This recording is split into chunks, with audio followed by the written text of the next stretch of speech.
ዘሪቱ ከበደ ከልጅነቷ ጀምሮ ለሙዚቃ ፍላጎት የነበራት ሲሆን ለመጀመሪያ ጊዜ መድረክ ላይ የወጣችው በ5ኛ ክፍል ስትማር ሲሆን የማይክል ጃክሰን ዊል ዩ ቢ ዜር ዘፈን ዘፍና ነበር። ከዚያ በኋላ ከጓደኞቿ ጋር ዘፈኖችንና አጫጭር ተውኔቶችን መጻፍ ጀመረች።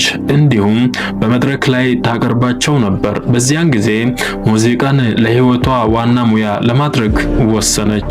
ሁለተኛ ደረጃ ተማሪ ያለች ከጓደኞቿ ጋር የገጠሯ እመቤት የተሰኘ ዘፈን ጽፈው አቅርበው የመጀመሪያ ገቢያቸውን አገኙ። ዘፈኑ ለቀደምት ለግዳጅ ጋብቻ ግንዛቤ የሚያስጨብጥ ሲሆን ኢቲቪ ፕሮግራም የድምጽ ማጀቢያ እንድትሆን ታቅዶ ነበር። ነገር ግን ፕሮግራሙ ባልታወቀ ምክንያት አልተላለፈም። ከሁለተኛ ደረጃ ትምህርት በኋላ ሙዚቃን በሙያ ለመስራት የወሰነችው ዘሪቱ ለዘፋኙና ኪቦርድ ተጫዋቹ ሄኖክ መሐሪ አማካኝነት ስዊት ባንድ ተቀላቀለች። ነገር ግን ከአንድ ዝግጅት በኋላ ባንዱ ተቀየረ። ከዚያ በኋላ በታዋቂው ኤክስፕሬስ ባንድ ውስጥ ለመግባት ፈተና ተፈትና ገባች።